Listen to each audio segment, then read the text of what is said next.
Mesdames et messieurs, bonsoir. Je suis tout à fait ravi de vous retrouver dans cette nouvelle édition dans votre émission hebdomadaire Indice, votre fenêtre sur le monde des chiffres, sur le monde de l'économie égyptienne. Très rapidement aujourd'hui, nous allons jeter plus de lumière sur quelques déclarations faites par le président égyptien Abdel Fattah al-Sisi au sein des séances tenues à l'ONU.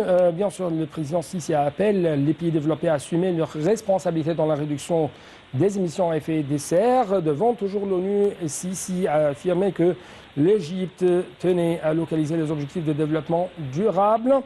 Et même, si je peux dire, Monsieur le Président Sisi a dit que l'Égypte avait conçu ses politiques et ses programmes de développement en plaçant en premier intérêt les citoyens les citoyens égyptiens. Donc, il y avait d'autres indices très importants dont on va parler et qu'on va proposer au cours de cette édition. Mais permettez-moi de prendre cet appel téléphonique, cette intervention téléphonique à partir de France, de la part de notre invité qui est un spécialiste dans les relations internationales, spécialiste des sciences politiques et économiques, notamment en ce qui concerne le Proche-Orient. Il s'agit de M. Omar Youssef. Monsieur Omar Youssef, vous êtes le bienvenu sur NAD TV International.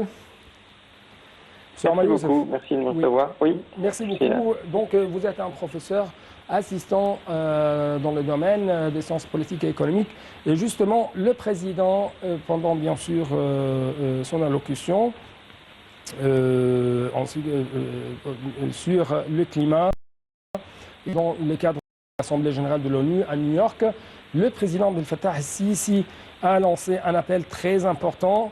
Il a souligné l'importance pour les pays développés d'assumer leurs responsabilités dans la réduction des émissions de gaz à effet de serre en application des obligations internationales au titre de l'accord de Paris, de la Convention cadre de changement, sur les changements climatique. Donc, comment vous avez observé un tel appel lancé par le président?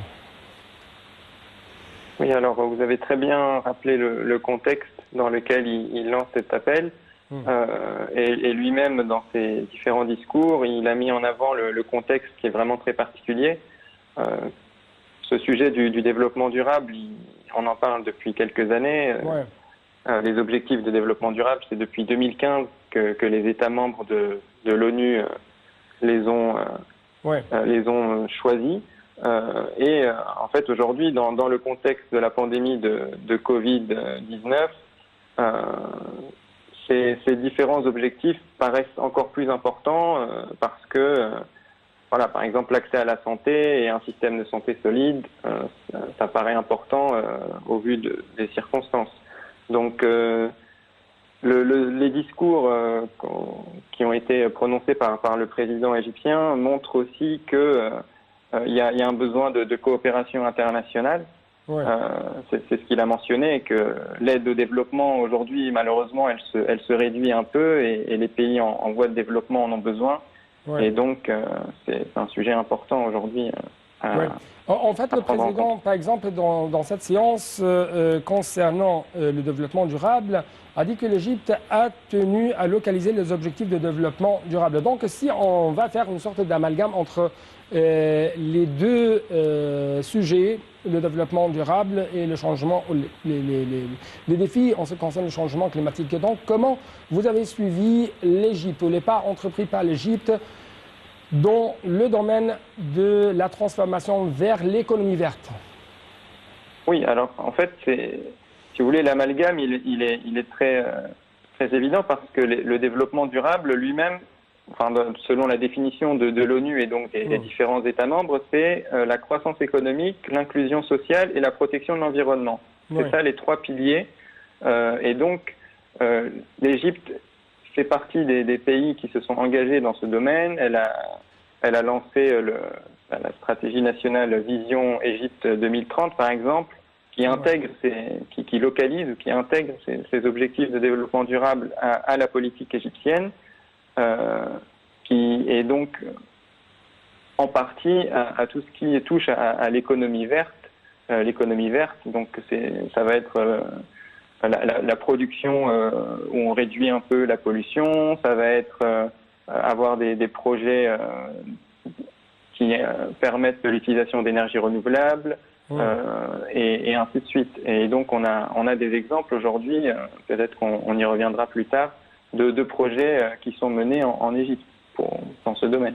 Oui, bien sûr, il y avait des appels lancés, que ce soit par le président égyptien Fattah el-Sisi ou d'autres responsables égyptiens, à l'égard de la communauté internationale en ce qui concerne l'engagement de plus en plus de la part des institutions financières internationales dans le domaine de financement dans l'action climatique, ou le financement pour lutter contre le changement climatique. Et ça, au niveau africain, au niveau des pays du Moyen-Orient, ou du Proche-Orient plutôt. Donc, encore une fois, si on va faire cet amalgame, on va adopter une relation entre cet appel lancé par le président envers les pays développés qui sont en fait les responsables de la dégradation du changement climatique au sein de la Terre. Et en même temps, à quel point nous pouvons dire que ces institutions financières mondiales vont pomper un peu plus de fonds, vont présenter les financements nécessaires aux pays en développement pour lutter contre le changement climatique. Parce que les pays en développement, les pays africains et ainsi de suite, sont en fait les victimes de cette croissance économique farouche que plutôt les pays développés ont pratiqué sur la Terre. Vous avez tout à fait raison, et si je peux me permettre d'ajouter d'ailleurs quelque chose là-dessus, c'est que ce qu'on appelle le jour de dépassement de la Terre, donc le jour où on termine les ressources que peut générer la Terre en un an, cette année c'était le 21 juillet. Donc déjà le 21 juillet, on avait fini les ressources qu'on devrait utiliser sur toute une année, donc ça montre que c'est vraiment un problème important. Et la deuxième chose, donc plus spécifiquement par rapport au financement des différentes institutions de projets pour lutter contre le réchauffement climatique, la difficulté pour les pays en voie de développement, c'est que des fois, on a tendance à avoir l'impression que le réchauffement climatique, c'est pas une priorité parce que c'est moins palpable que d'autres problèmes comme la pauvreté, la faim, l'accès à l'eau et ainsi de suite, ou l'éducation. Et donc, les financements qui vont être demandés vont plutôt être liés à des projets qui semblent plus concrets. Et je pense que ça, c'est donc un problème aussi peut-être il faut réussir à intégrer les différents objectifs. Il faut, comme l'a dit le président égyptien dans son discours hier, c'est que ces différents objectifs, ils sont entremêlés aujourd'hui. C'est du social, c'est de l'économique, et l'enjeu climatique est vraiment important parce que ça peut avoir un impact sur d'autres secteurs. Si ça cause des déplacements ou des réfugiés, vous allez avoir plus de pauvreté, plus de précarité, plus d'inégalité. Donc, en fait, tout le monde est perdant si on ne fait rien pour mieux gérer cette crise climatique. En fait, le président a exposé même l'expérience égyptienne en ce qui concerne comment lutter contre le changement climatique, comment lutter contre les autres fléaux socio-économiques, la pauvreté, et ainsi de suite. Mais avant d'arriver à cette initiative présidentielle intitulée Vie décente, j'aimerais bien vous poser cette question.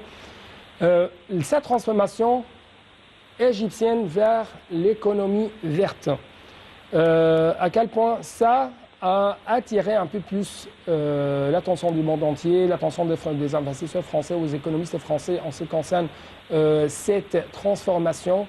Et en ce qui concerne l'Égypte, c'est l'avenir pour le monde dans le domaine de l'investissement, par exemple dans le domaine de la croissance économique, notamment après cette restructuration de l'environnement des investissements en Égypte, du point de vue d'infrastructure, du point de vue législation, du point de vue le fait de faciliter les procédures pour donner ou pour même préparer les terrains au monde entier afin de venir ici pour pomper un peu plus le financement, un peu plus l'investissement? Oui, vous avez raison. Encore une fois, en fait, si vous voulez, c'est un processus qui se fait en plusieurs phases. La première phase, c'est d'améliorer ce qu'on appelle le climat des affaires, donc c'est-à-dire, comme vous l'avez dit, simplifier les procédures pour investir. Ça peut être aussi des mesures comme demander aux entreprises de s'enregistrer sur une plateforme électronique plutôt que de continuer à travailler, on va dire, en format papier. Donc c'est une façon aussi de faciliter les investissements et d'améliorer le suivi en fait de tout l'argent tous les investissements qui entrent ou qui partent. C'est aussi une façon de combattre l'évasion fiscale, par exemple. Donc il y a aussi d'autres avantages. Donc ça, c'est peut-être la première phase, c'est faciliter les investissements en général.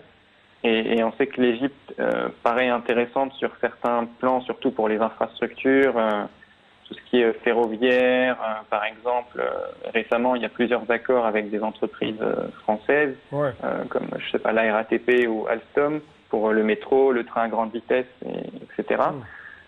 Et puis, pour moi, la deuxième étape, ça va être par rapport à l'économie verte. Alors aujourd'hui, il y a une intention dans ce domaine, mais c'est encore quelque chose, à mon avis, à développer. Je pense qu'il y a des intentions qui sont claires, il y a des études des contrats qui sont signés avec des entreprises. Je pense notamment en termes d'énergie verte, il y a le projet autour de l'hydrogène vert. Donc l'hydrogène vert, en fait, c'est disons par exemple, vous avez une centrale ou alors l'énergie éolienne, en fait, elle dépend du vent. Si vous n'avez pas assez de vent, vous n'avez pas d'énergie. Si vous avez trop de vent, vous avez un surplus d'électricité dont vous ne pouvez rien faire. L'hydrogène vert, ça permet de récolter en fait ce surplus d'électricité et de le stocker et de pouvoir le réutiliser plus tard. Donc c'est à la fois et en plus ça ne produit aucun gaz à effet de serre. Donc c'est à la fois écologique et à la fois économe. Donc par exemple, l'Égypte étudie des études, des propositions pour se développer dans ce domaine. Donc je pense que ça c'est le début de cette deuxième phase vers l'économie verte, vers des projets verts. Oui, j'aimerais donc arriver à mon point en ce qui concerne Vie décente, qui représente des initiatives, ou à partir de Vie décente, cette initiative présidentielle, il y avait d'autres initiatives au niveau social, au niveau économique, au niveau sanitaire. Justement, par exemple, le président a souligné au cours de ses discours devant l'ONU que le changement climatique et ses effets négatifs sur la disponibilité de l'eau et la sécurité alimentaire et la menace posée par la pandémie de Covid-19 aux conditions économiques, sanitaires et sociales mondiales, en plus des défis liés à la réalisation du développement durable, à l'augmentation des taux de croissance, à l'éradication de la pauvreté, l'offre d'emploi, ainsi que les situations politiques complexes dans de nombreux pays. Donc, c'est un contexte mondial tout à fait compliqué et où se trouvent presque tous les fléaux sanitaires, économiques, sociaux, ainsi de suite. Comment, par exemple, ce programme pionnier qui est appliqué par l'Égypte actuellement à travers Vie décente représente un point lumineux pour le monde entier? Alors c'est vraiment un projet extrêmement ambitieux et comme vous l'avez dit, dans le contexte de la pandémie de Covid-19, ça revêt une importance encore plus importante parce que si on regarde en fait la pandémie, si on regarde chaque objectif du développement, chacun des 17 objectifs du développement durable donnés par l'ONU, en fait, la pandémie cause soit des retards dans l'accomplissement de ces objectifs, soit même des régressions, donc pour tout ce qui va être, par exemple, précarité de l'emploi, pauvreté, etc. Donc le projet Vie décente, il va un peu à l'encontre de ça, et c'est ça qui est intéressant. C'est que, je disais, c'est ambitieux parce qu'il y a vraiment plusieurs dimensions qui sont prises en compte dans le projet. C'est pas seulement on va dire de manière abstraite, dire que c'est pour réduire la pauvreté. Non, il y a aussi l'accessibilité à différents services de base. C'est aussi réduire peut-être les inégalités entre le milieu rural et le milieu urbain. Ouais. Donc il y a vraiment beaucoup de dimensions différentes qui entrent en jeu. Et c'est ça qui fait du projet un projet si intéressant. Ouais. J'aimerais, avant de vous quitter, vous poser cette question en ce qui concerne la fondation Fitch Solutions, filiale de Fitch Ratings, qui a prévu l'augmentation du PIB de l'Égypte pour atteindre 943,4 milliards de dollars en 2030. Et même Fitch Solutions a publié ses prévisions sur les importants indices de l'économie égyptienne en 2030, soulignant que les réserves de change augmenteraient de 35% par rapport à l'an 2020 et que le déficit budgétaire diminuerait de 21%, ainsi que le taux de chômage de 2% et le taux de l'inflation de 0,3%. Donc, très rapidement, comment vous avez lu un tel rapport qui a présenté les prochains indices de l'Égypte en 2030? C'est un rapport intéressant, c'est des estimations très positives.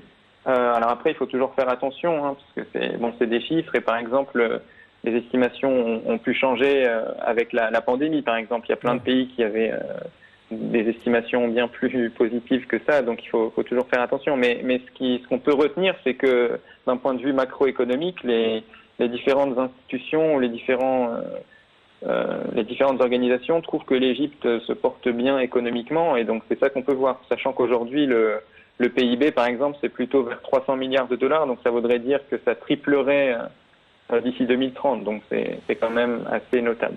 Oui. Monsieur Omar Youssef, notre analyste politique et économique, notre invité de marque, merci beaucoup.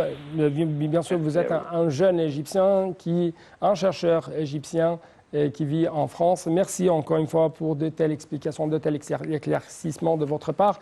Et bien sûr, dans les prochaines minutes, nous allons essayer de prendre une autre intervention téléphonique de la part de Dr Passant Fahmy en ce qui concerne des indices très importants qui ont été bien sûr soulignés au niveau de la compétition, de la performance de l'économie égyptienne. Et ça, à partir d'un rapport tout à fait intéressant. Donc, en fait, durant les derniers jours, le Premier ministre, Dr Moustapha Madbouli, a indiqué que l'État poursuivait son processus de développement durable conformément à la vision de l'Égypte 2030.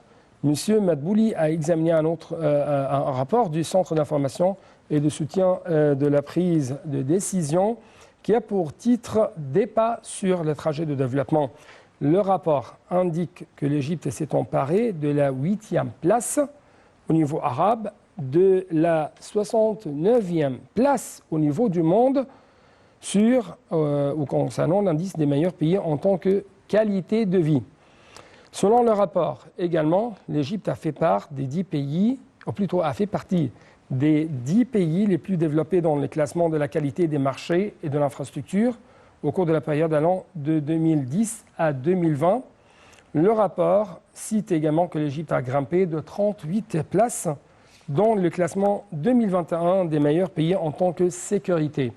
Le rapport a de même ajouté que l'Égypte avait connu une baisse de 5,2% du taux de la pauvreté.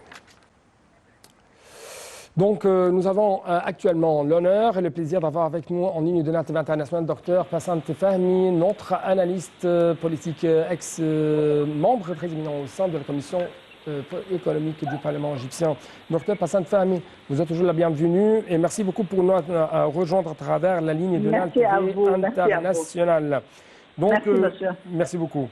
Donc, il y avait des indices très importants en ce qui concerne la performance de l'économie égyptienne. Par exemple, on a trouvé que Fitch Solutions a proposé sa vision, plutôt sa prévision en ce qui concerne la croissance du PIB de l'Égypte ou plutôt en 2030, selon Fitch Solutions. La croissance du PIB de l'Égypte va arrivé à 943,4 milliards de dollars. Qu'est-ce que ça veut dire? Ça veut dire que le plan qui a été mis en place et qui a été aussi effectué et suivi d'une façon très professionnelle a eu un grand succès. C'est-à-dire chaque année, non seulement chaque année, chaque trimestre, quand on vraiment regarde les indices, c'est toujours une, comment on appelle, une situation qui ça s'improuve d'un mois à l'autre parce que le plan qui a été mis en place et la performance de l'économie était toujours très positif. À cause de plusieurs raisons. Tout d'abord, le plan était très professionnel. Deuxièmement, ça a été très bien effectué par tout le monde. Quatrièmement, ça a été très bien suivi. Cinquièmement, nous avions toujours une vision très claire en ce qui concerne le développement économique de l'Égypte. Alors oui, ils ont raison de voir ça, mais ce qui est plus important aussi, c'est la vision claire de Monsieur le Président et du gouvernement égyptien et du Parlement en ce qui concerne où est le monde s'adresse. Parce que nous devons savoir que le monde a tout à fait changé. La façon de coopérer pour vraiment avoir une économie assez stable dans le monde entier, mondial, régional et aussi en Égypte, c'est une nouvelle façon, c'est une nouvelle économie, c'est un nouveau monde. Mais on avait toujours une vision claire et Inch'Allah, par 2030, oui, nous allons achever les résultats dans tous les et ça veut dire, oui, et ça veut dire encore qu'on a une sorte de stabilité socio-économique parce que d'après le président, par exemple, dans ses interventions devant l'ONU, et ça en marge de la 66e session de l'Assemblée générale de l'ONU, le président a expliqué que l'Égypte avait conçu ses politiques et ses programmes de développement en plaçant en premier lieu l'intérêt des citoyens égyptiens afin de répondre à ses aspirations à une vie décente, à un logement adéquat et à un travail convenable, soulignant que cette vision cristallisée dans l'initiative Vie décente est considérée comme l'un des programmes de développement les plus ambitieux et les plus exhaustifs. Donc, il y a ici deux points. L'intérêt des citoyens arrive au premier lieu. Deuxièmement, le citoyen égyptien, selon le président dans ses interventions, c'est le grand héros qui a réussi à avoir un succès en ce qui concerne la réforme économique de l'Égypte. Je dois vous laisser les explications.